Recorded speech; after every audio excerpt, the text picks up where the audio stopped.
ठाकुर जी कहाँ गए सुबह सुबह?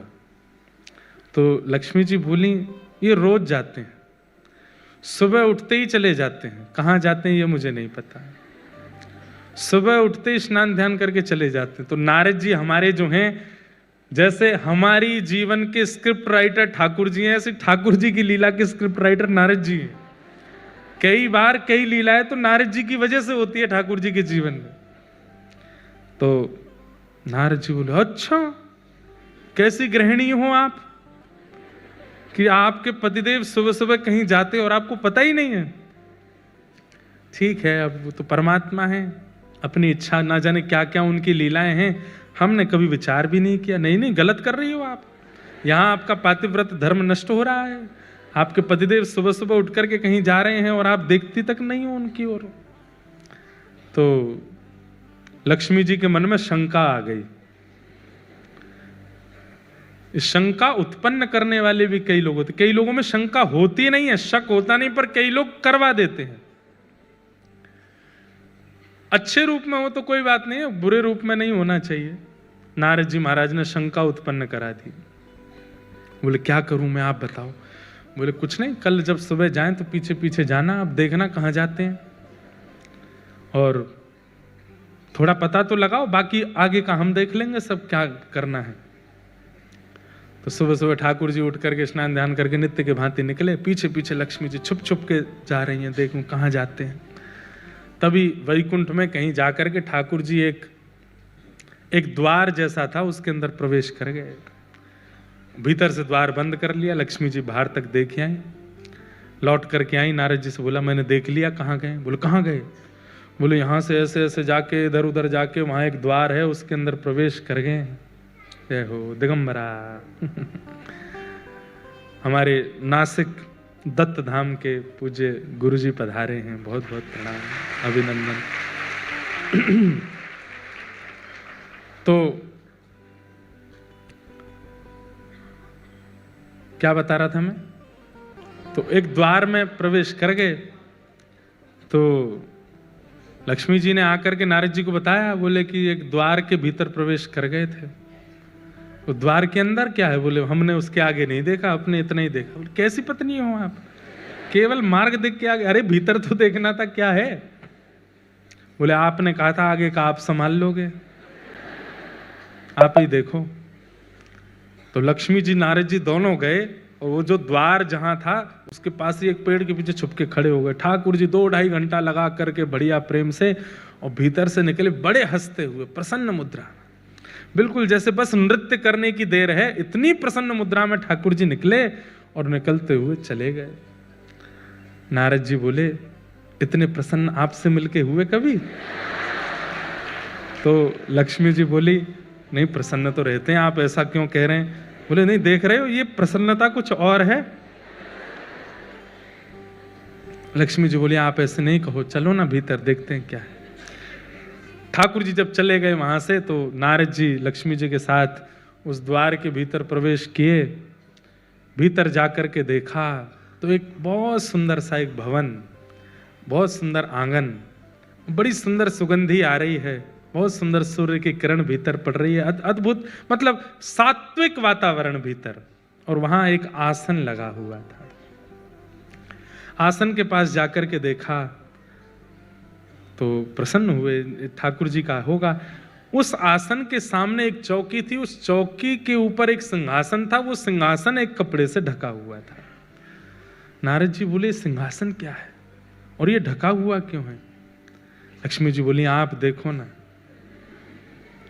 आपने कहा था कहीं ऐसी कोई चीज ना हो कि हम देख लें, ठाकुर जी नाराज ही हो जाएं, आप देखो। तो नारद जी महाराज ने जैसे ही वो वस्त्र हटाया, देख करके लक्ष्मी जी और नारद जी दोनों के नेत्र चकित रह गए। कैसे? वो एक आसन था और उस आसन में 4 खाने बने हुए थे। खाने समझते हैं? 4 ब्लॉक्स थे, जैसे आपके 3 ब्लॉक हैं, ऐसे 4 खाने थे। एक खाने में लिखा था सतयुग, एक खाने पर लिखा था त्रेता, द्वापर और कलयुग।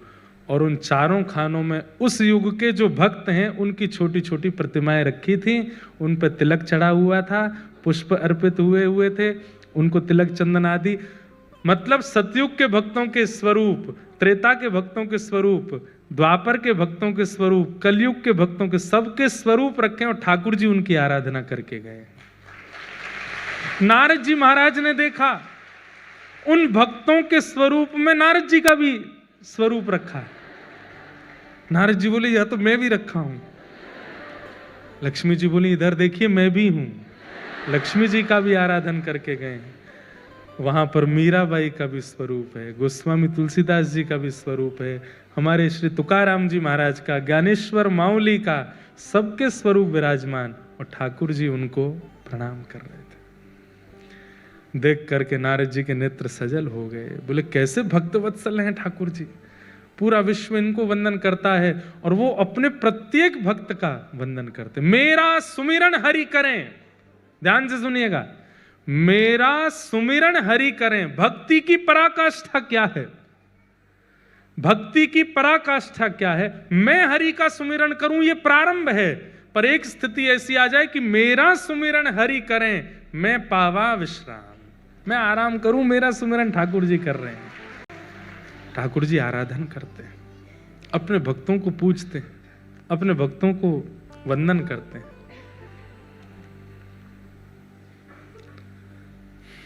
सोचो, आप जैसे नहलाते हो, आप जैसे वस्त्र पहनाते हो, जैसे भोग वैसे ही वैकुंठ में, जरूरी नहीं आपकी करते होंगे, पर जो भक्त श्रेणी होगा। हाँ, मुझे कुछ अपने वृंदावन के और हमारे व्रजमंडल के कुछ ऐसे रसिक जन दिख रहे हैं अभी भी, जिनके स्वरूप की आराधना ठाकुर जी करते होंगे, वो हैं उस लायक। ठाकुर जी इत्र लगाते होंगे, ठाकुर जी पोशाक पहनाते होंगे, और सही बताऊं तो ठाकुर जी जैसी आराधना करते हैं वैसे ही फिर वो लोग हमको यहाँ दिखाई देते हैं, वैसे ही उनका स्वरूप दिखने लगता है। अब रसिक संत जनों को आप देखो, मैं कहा करता हूं, उनके वस्त्र 200-300 रुपए के वस्त्र पहनते हैं, मुख पर कोई क्रीम पाउडर लगाते नहीं हैं, सामान्य सा उनका वेशभूषा स्वरूप रहता है, फिर भी उनके प्रति इतना आकर्षण क्यों है? क्योंकि ठाकुर जी उनके निश्चित स्वरूप की सेवा करते होंगे।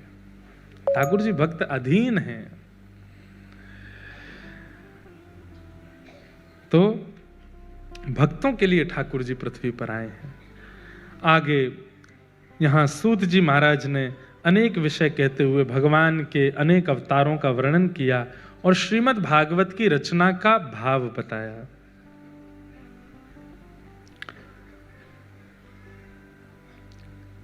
इदं भागवतं नाम पुराणं ब्रह्म संहितं उत्तम श्लोक चरितं चकार भगवान ऋषि। वेद व्यास जी महाराज ने भागवत की रचना की। क्यों रचना की? मानव कल्याण के लिए रचना की। आदि आदि विषय बहुत विस्तृत रूप से बताया गया। नारद जी महाराज ने भागवत की रचना करवाने में वेद व्यास जी का सहयोग किया। उस प्रसंग को सुनाते हुए फिर यहां से थोड़ी महाभारत का प्रसंग सुनाया। ये सब विषय हम बहुत विस्तार से कथा में सुना चुके हैं, इसलिए इनको सूक्ष्मता से कह रहे हैं। महाभारत के अंतिम पड़ाव का प्रसंग यहां सुनाया गया। क्यों सुनाया गया? सूत जी महाराज से 88,000 सौनकादि ऋषियों ने पूछा कि महाराज, परीक्षित को सुखदेव जी ने कथा क्यों सुनाई, और हमने सुना परीक्षित को 7 दिन में मरने का श्राप लगा था, तो कृपा कर उसका विस्तार हमें बताओ। तब यहां थोड़ा महाभारत का प्रसंग सुनाया गया। यदा मृधे कौरव संजयानाम वीरस्वथो वीरगतिम गतेषु ब्रकोदरा विग्ध गदा विमर्श भृगनोरुदंडे धृतराष्ट्रपुत्रे। महाभारत का अंतिम प्रसंग चल रहा था और उसी समय भीम ने दुर्योधन की जंघा पर प्रहार करके पांडवों को जिता दिया और कौरव हार गए। तब गुरुपुत्र अश्वत्थामा ने आकर के दुर्योधन से पूछा कि क्या करना चाहिए। बहुत ध्यान से सुनिएगा। तो दुर्योधन कहता है, अगर हम हस्तिनापुर की गद्दी पर नहीं बैठे तो ये भी नहीं बैठने चाहिए, इसका पूरा ध्यान रखो। बंधुओं, ये महाभारत में जितने भी कैरेक्टर हैं ना, ये सारे कैरेक्टर आज भी हैं मेरे और आपके अंदर। सत्य बात है। हम सब महाभारत के एक योद्धा हैं, बस ये पता करना है कि हम अर्जुन हैं कि दुर्योधन हैं। दुर्योधन का स्वभाव क्या है? जो मेरा नहीं हुआ वो किसी का नहीं होना चाहिए, ये दुर्योधन का स्वभाव है। मैं हार जाऊं, मैं मर जाऊं, मेरी स्थिति बुरी हो जाए, पर मैं जाते जाते उसको भी नहीं देखना चाहता कि उसको मिले, मतलब दूसरे के सुख से दुखी। ये दुर्योधन का स्वभाव है। अगर आपके अंदर ये है तो आप दुर्योधन हो। धृतराष्ट्र कौन है? जो स्वयं नहीं देखता, दूसरे की सुने पर चलता है। समझ रही है बात? आप इन लोगों को सामान्य भाषा में कहते हैं कान के कच्चे। सुनो, वो तुम्हारे बारे में ऐसे ऐसे कह रहा था, वो तो ऐसा है, वो तो, और आपने विश्वास मान भी लिया। अगर आप इस प्रवृत्ति के हो तो आप दुर्योधन हो, आप धृतराष्ट्र हो। गांधारी कौन है? आंख तो है पर ये नहीं देख रहे तो मैं क्यों देखूं? अपनी आंख पे पट्टी बांध ली। मतलब उसकी स्थिति तो है कि वो परिस्थिति को देख सकती है, परख सकती है, लेकिन आलस्य इतना ज्यादा है कि जब यही नहीं हिल रहे हैं तो हम क्यों हिले? आलस्य, जिसके कारण गांधारी। सब लोग ध्यान से सुनिए। शकुनी कौन है? खुद दुर्बल है, खुद निर्बल है, लेकिन दूसरों में तिल्ली लगाते ही रहेगा। तुम ऐसा करो, तुम ये कर सकते हो, तुम ये तुमसे होगा। और जब पूरी महाभारत हो जाए तो बैठे बैठे देख रहे सब खत्म, सर्वनाश करवा दिया।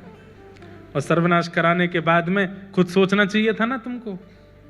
हम तो कहेंगे ही कि करो, नहीं करना करना तुमको देखना चाहिए।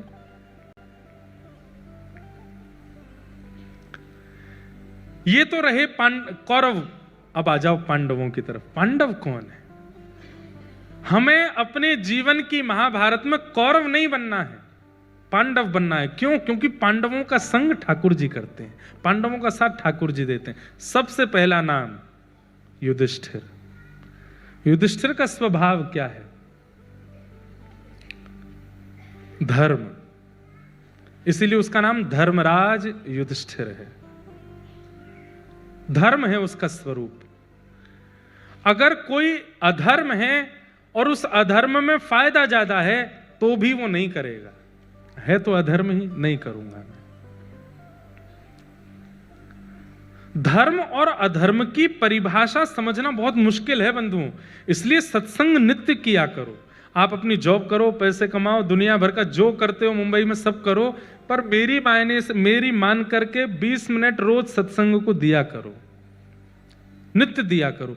क्योंकि सत्संग ही आपकी विवेक बुद्धि जागृत करता है, और विवेक बुद्धि से ही धर्म का पता चलता है कि क्या धर्म है, क्या अधर्म है। तो धर्म का जो पालन करे वो युधिष्ठिर। भले ही अधर्म में करोड़ों का मुनाफा हो रहा है, लेकिन फिर भी नहीं करूंगा, धर्म करूंगा। हम कथा करते हैं, ऐसा चेहरा हो गया है हमारा कि हमको भी एडवर्टाइजमेंट करने के लिए बोलते हैं कई लोग, इसका कर दो, उसका कर दो, आप कह दोगे तो हमारे फ्लैट बिक जाएंगे, आप कह दोगे तो यूं हो जाएगा। कई लोग तो प्रलोभन दे देते हैं कि हम आपको इतना देंगे, ये कर दो। मन में भाव आता नहीं, इसके लिए वाणी नहीं है, इसके लिए स्वरूप नहीं है, इसके लिए बुद्धि विवेक नहीं है। बुद्धि विवेक कथा कह के कहने के लिए, कथा कह के दक्षिणा हम ले लेंगे, पर हाँ धार्मिक प्रचार कर देंगे, किसी महाराज जी के मंदिर का प्रचार कर देंगे, किसी की सामूहिक विवाह हो रहे हैं कन्याओं के, उसका प्रचार कर देंगे, गौशाला का प्रचार कर देंगे, वहां दान पुण्य कर। पर किसी के व्यापार का प्रचार तो तुम उसके लिए करोड़ दो और मैं स्वीकार करूं, ये अधर्म। ये एक बात बताई मैंने, ऐसे अनेक बातें होती हैं जहां आप धर्म और अधर्म का आकलन करके अपने जीवन के निर्णय लेते हैं। वही युधिष्ठिर है। दूसरा नाम आता है भीम। भीम का स्वरूप क्या है? बल। भीम बलवान है। बल का मतलब शारीरिक बल नहीं होता, बल का मतलब हर प्रकार का बल, बौद्धिक बल, शारीरिक बल, धन का बल, कॉन्टैक्ट्स का बल, मेरे बहुत कॉन्टैक्ट हैं, मेरे बहुत जानकारियां हैं, मेरी बहुत पहचाने हैं, सबका बल। पर सबका बल होते हुए भी उस बल का दुरुपयोग ना करने वाला वो भीम है। कई लोग होते हैं वो बल का दुरुपयोग करते हैं, चाहे वो धन का हो, चाहे वो शरीर का हो, बुद्धि का हो, उसका दुरुपयोग करते हैं। बल का दुरुपयोग ना करने वाला भीम। तीसरा आता है अर्जुन। अर्जुन कौन है? मन। मन तो है पर मन में दया है, इसलिए कृष्ण उसके सारथी बनते हैं। महाभारत युद्ध निश्चित हुआ, दुर्योधन भी गया भगवान के पास, अर्जुन भी गया भगवान के पास। दुर्योधन ने जाकर के कहा आप हमारे पक्ष में आ जाओ महाभारत युद्ध में। अर्जुन से पूछा, अर्जुन बोला हम भी आपको ही चाहते हैं, पर आपकी इच्छा हो तो आप आ जाओ। तो भगवान बोले देखो तुम दोनों के पास मेरा जाने का मन है, पर मैं एक निर्णय लेता हूं। क्या? एक तरफ मेरी सेना, एक तरफ अकेला मैं, और मैं बिना शस्त्र अस्त्र के आऊंगा, खाली हाथ, निहत्था। अब तुम दोनों चूज करो क्या चाहिए। दुर्योधन बोला मुझे सेना चाहिए। एक तरफ है क्वालिटी और एक तरफ है क्वांटिटी। हम लोग भी क्वांटिटी की तरफ भागते हैं, क्वालिटी की तरफ नहीं। दुर्योधन सेना लेकर के चला गया और अर्जुन के पक्ष में आ गए भगवान। तो जब दुर्योधन चला गया तो भगवान कहते हैं हे पागल, तूने सेना क्यों नहीं मांगी? वैसे ही तुम्हारी सेना इतनी कमजोर, और वो वहां पर भीष्म पितामह हैं, वहां पर द्रोणाचार्य हैं, वहां पर कृपाचार्य हैं, वहां पर इतने बड़े बड़े योद्धा हैं, उनको सेना की आवश्यकता नहीं थी। मैं चला जाता, निहत्था खड़ा रहता वहां पर, तू लपक करके पहले सेना मांग लेता। नहीं मांगा तूने, अब वो मांग के चला गया। अब तेरी तरफ अकेला मैं आऊंगा, वो भी बिना अस्त्र शस्त्र के। तो अर्जुन कहता है, बहुत सुंदर बात लगती है मुझे ये एक भक्ति का सिद्धांत, यहां बैठे हर व्यक्ति का यही सिद्धांत होना चाहिए। क्या? अर्जुन कहता है हे नाथ, मैं आपको मांगने नहीं आया था। भगवान बोले तो फिर क्यों आया? अर्जुन अपना हाथ भगवान के हाथ में देके कहता खुद को देने आया था, खुद को अर्पित करने आया था। ये महाभारत समुद्र मेरे सामने है नाथ, मैं आपको लेकर के जाऊं ये मेरी योग्यता नहीं है। और एक और बात, अर्जुन बोला आपको लेके जाऊंगा तो व्यवस्था मुझे करनी पड़ेगी। क्या खाओगे, कब खाओगे, कहां सोओगे? 8 बार तो भोजन करते हो आप, अष्टयाम सेवा होती ठाकुर जी की। मैं आपको लेकर के जाऊं तो सारी जिम्मेवारी मेरी बनेगी। आप कहोगे गर्म पानी ला के दो, आप कहोगे ये करो वो करो, आप मेरे मेहमान हो जाओगे। आपकी मेहमान नवाजी मेरे बस की बात नहीं है। तो मैं आपको मांगने नहीं आया था, आपसे मांगने नहीं आया था, मैं तो अर्पित करने आया हूं खुद को कि नाथ ये समुद्र है महाभारत का मेरे सामने, अब आप देखो, आप जानो, आप देना, बचाने में हो तो बचा लेना, आप देखो। बस इस बात ने महाभारत का युद्ध जिता दिया अर्जुन को। आप देख लो क्या करना है। ठाकुर जी ने मन में एक बार तो विचार, पहले तो भावुक हो गए ठाकुर जी, अर्जुन को हृदय से लगाया, वाह अर्जुन अब तू देख महाभारत युद्ध, तू देखना, बस एक बात का याद रखना। क्या? मैं कहूं तो दिन, मैं कहूं तो रात, मैं कहूं तो चल, मैं कहूं तो बैठ, मारा गिरधर लाल थारो नचायो नाचू, यही करना। बोला हाँ ठीक है। भगवान ने परीक्षा ली, सबको कथा पता है। एक समय आया बीच मैदान में, रथ रुक गया अर्जुन का, घोड़े प्यासे हैं, चिंघाड़ रहे थे घोड़े, और सामने से बाणों की बौछार, आगे नहीं बढ़ रहा है रथ। अर्जुन घबरा करके बोला नाथ अब क्या करें? बोले तुम्हारे घोड़े प्यासे हैं, पानी पिलाओ। बोले बीच युद्ध मैदान में कैसे पिलाऊं? बोले उतर करके गांडीव धनुष से पृथ्वी में गड्ढा करो, पानी का स्रोत निकालो, घोड़ों को पानी पिलाओ। एक बाण में ही निकल आएगा क्या पानी? कितने फीट नीचे पानी है, कब तक गड्ढा करना पड़ेगा, तब जाके जल का स्रोत निकलेगा। घोड़ों को पिलाना, वापस घोड़ों को ये असंभव जैसी बात थी।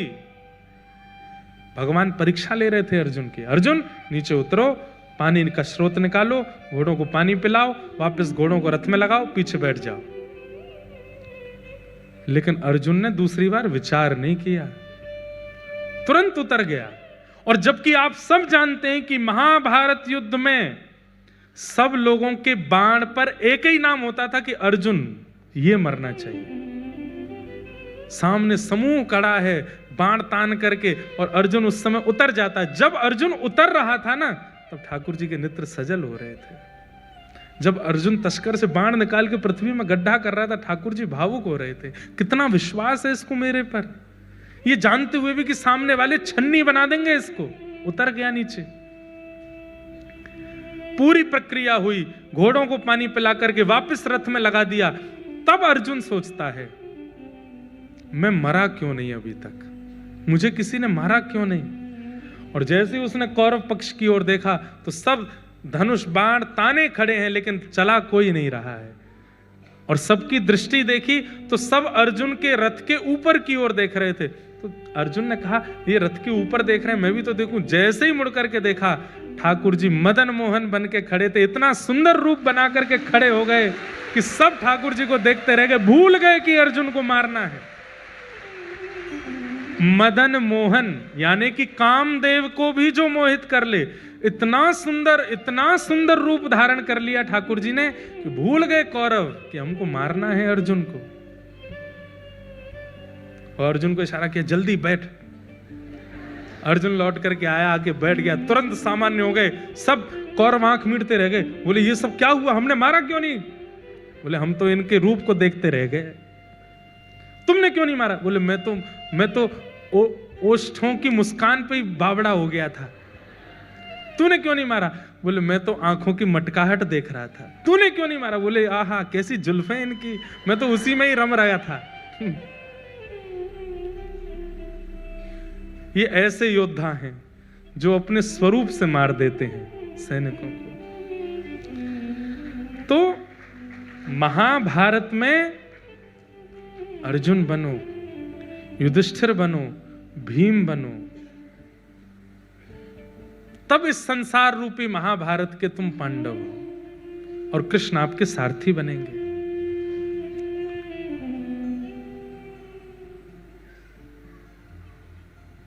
तो मैं क्या बता रहा था कि दुर्योधन ने क्या कहा गुरुपुत्र अश्वत्थामा को कि अगर मैं नहीं बैठा हस्तिनापुर की गद्दी पे तो ये भी नहीं बैठने चाहिए।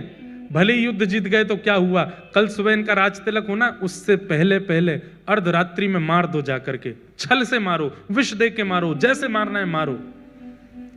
अश्वत्थामा अर्धरात्रि में गया मारने के लिए, लेकिन जाको राखे साइया मार सके ना कोई। भगवान आधी रात में ही पांडवों को लेकर के कहीं और चले गए। द्रौपदी के 5 पुत्र सोते रह गए, अश्वत्थामा ने उनको मार दिया। प्रातःकाल होते अश्वत्थामा को दंड दिया। अश्वत्थामा ने अपने दंड का बदला लेने के लिए उत्तरा के गर्भस्थ शिशु को नष्ट करने के लिए ब्रह्मास्त्र छोड़ दिया। भगवान ने उत्तरा के गर्भ में प्रवेश करके उस बालक की भी रक्षा की, और वही बालक जन्म लेकर के भागवत का श्रोता परीक्षित बना। हमारे पूज्य दादा गुरुदेव अनंत श्री विभूषित श्रीमन रामानुज प्रपन्नाचार्य गुरुजी, 21 दिसंबर को उनकी तिथि थी। 29वां वैकुंठ उत्सव था। मैं 6 महीने की आयु में था तब गुरुदेव का भगवत धाम गमन हुआ, पर उन्हीं की कृपा है हम पर, हमारे पूरे परिवार पर, पूज्य पिताजी पर। श्रीमद् भागवत की ऐसी अद्भुत व्याख्या करते थे वो। इस प्रसंग में वो एक बहुत अच्छी बात कहते हैं,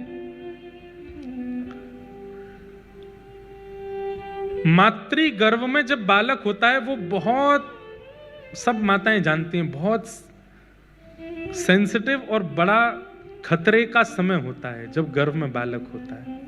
आज भी पूरे विश्व भर में कितने बालक गर्भ में आने के बाद भी जन्म नहीं ले पाते, उनका वहीं से ही प्रस्थान हो जाता है। लेकिन भगवान ने सबके बालकों को तो नहीं बचाया। उत्तरा के बालक में ऐसी क्या विशेषता है कि ठाकुर जी उसके गर्भ में प्रवेश कर गए और उसकी रक्षा करके आए। तो हमारे रामानुज गुरु जी एक बहुत अच्छी बात कहते थे, बोले क्योंकि ठाकुर जी को पता है, ये रामानुज गुरु जी पूज्य पिताजी के गुरुदेव, हमारे दादा गुरुदेव, शिक्षा गुरु, पिताजी के दीक्षा गुरुदेव तो श्रीमद् गरुणध्वजाचार्य जी महाराज हैं। आप दीक्षा नहीं देते थे तो आपने पिताजी को पढ़ाया, और कभी आप कहीं पढ़ा होगा यूट्यूब पे, कभी सुनिएगा कि पिताजी को आपने कैसे पढ़ाया, अद्भुत है। तो आप कहते थे कि भगवान ने ये देखा कि उत्तरा के गर्भ का जो बालक है ये कौन है? बोले कालांतर में भागवत का श्रोता है, मेरी कथा का श्रोता बनने वाला है। इसलिए ठाकुर जी ने उसको गर्भ में जाकर के रक्षा की, क्योंकि इसके श्रोता बनने से लाखों लोगों को कथा सुनने को मिलेगी। तो कहीं ना कहीं मैं और आप भी अपने मातृ गर्भ में भगवान के द्वारा रक्षित किए गए हैं, क्योंकि आज हम कथा सुन रहे हैं, हम भी कथा के श्रोता हैं।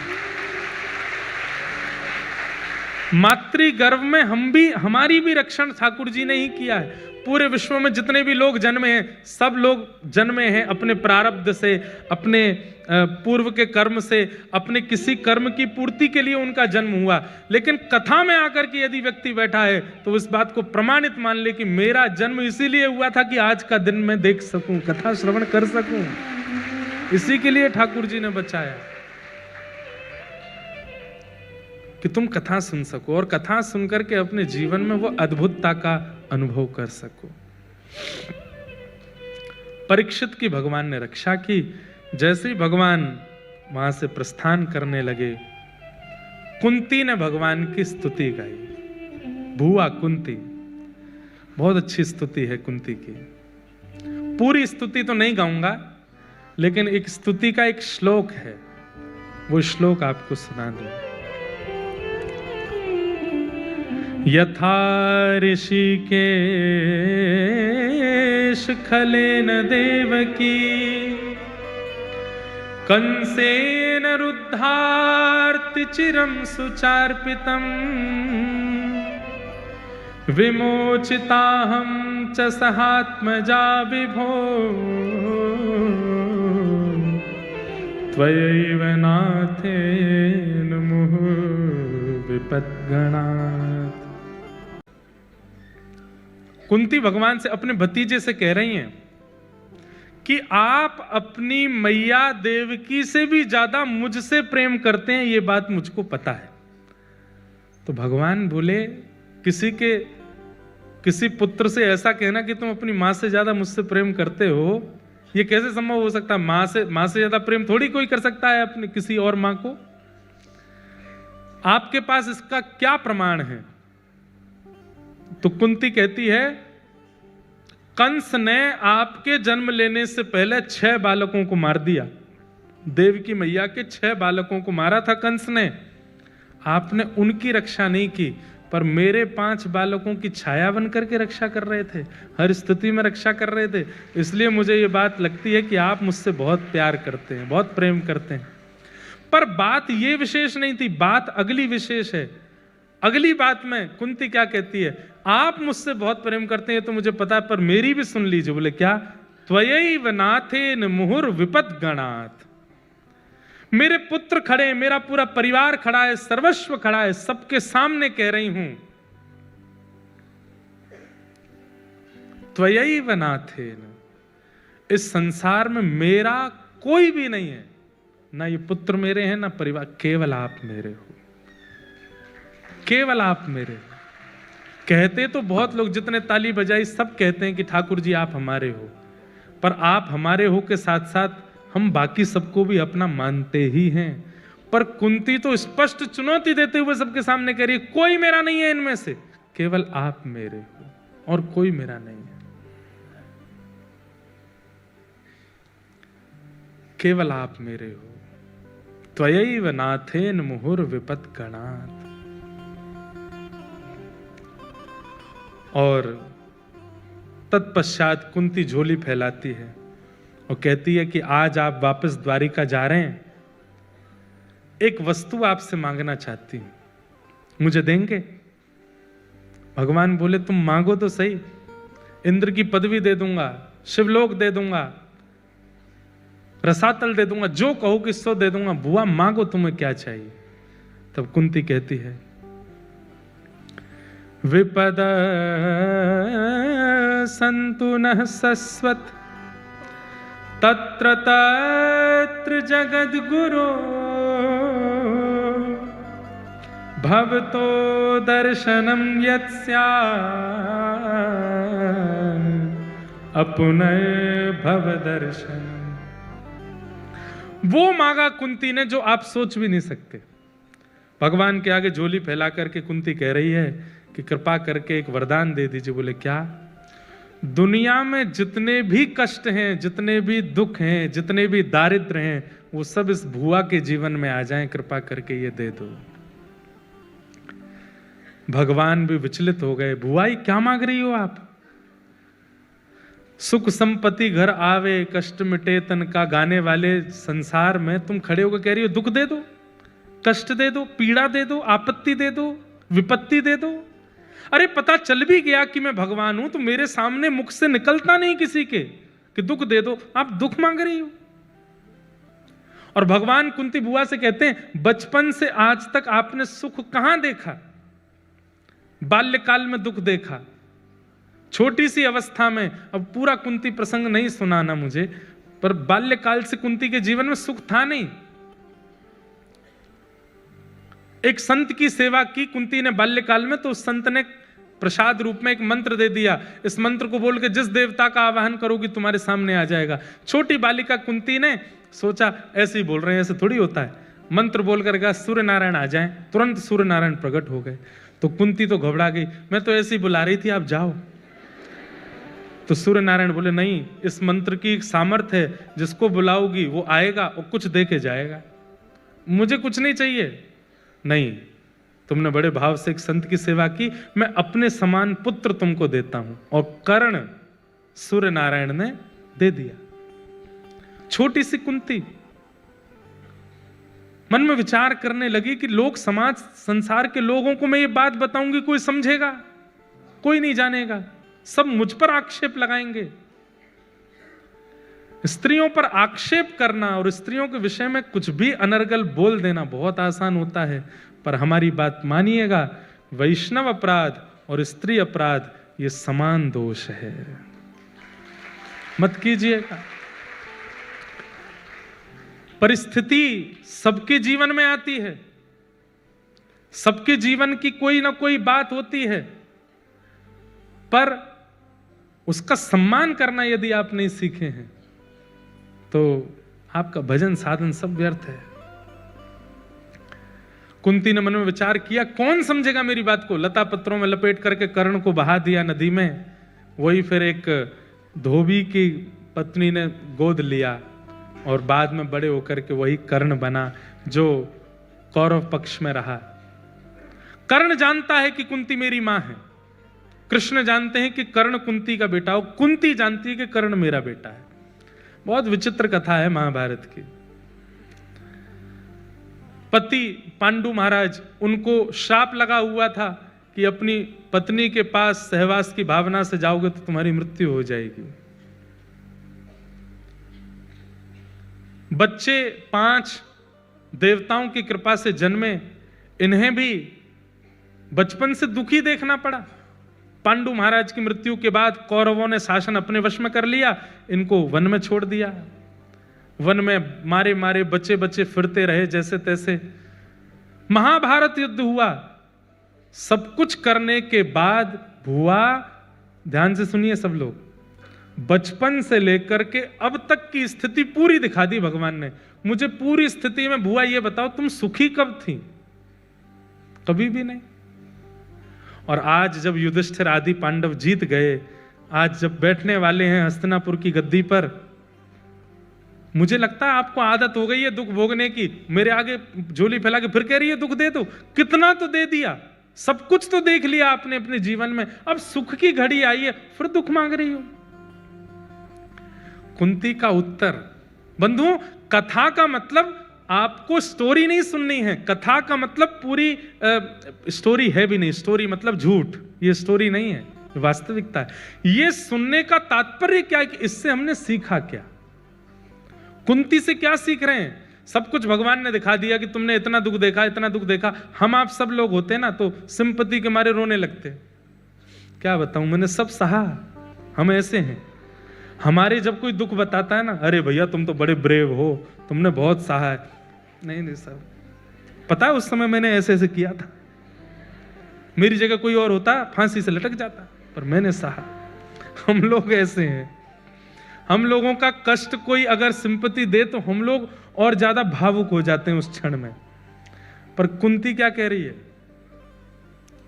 नाथ आपने अभी कहा कि बचपन से लेकर के आज तक मेरे जीवन में कष्ट था, और कल महाभारत जीत करके मेरे पुत्र जब राज्य गद्दी पर बैठ गए तो कल से मेरे जीवन में सुख आ गया। बोले हाँ। बोले कल तक जीवन में कष्ट था, कृष्ण संग खड़े थे, सुख आते ही कृष्ण द्वारिका जा रहे हैं, ये मुझे नहीं चाहिए। आप छोड़ करके जा रहे हैं हमें आज। वनवास मिला था हम लोगों को, आप हमारे साथ रहते थे, कभी भोजन पाने आते थे, कभी हमारे साथ खेलने आते थे, कभी बात करने आते थे। पांडु महाराज के साथ जो कुछ भी हुआ, पांडवों के साथ जो कुछ भी हुआ, महाभारत का युद्ध हुआ, सब स्थिति में आप खड़े थे हमारे साथ। और जब आज हम जीत गए, ये सोने का मुकुट जब युधिष्ठिर के माथे पर विराजमान हो गया है, उसके माथे पर स्वर्ण मुकुट विराजित होते ही अगली बात में क्या सुनती हूं कि कृष्ण आज्ञा मांग रहे हैं कि अब मैं द्वारिका जाऊं। मतलब हमें सुख दे करके आप जा रहे हो, ऐसा सुख मुझे नहीं चाहिए। सुख नहीं चाहिए, दुख नहीं चाहिए, आप चाहिए। और आप यदि दुख में रहते हो तो हमें दुख चाहिए, आप चाहिए।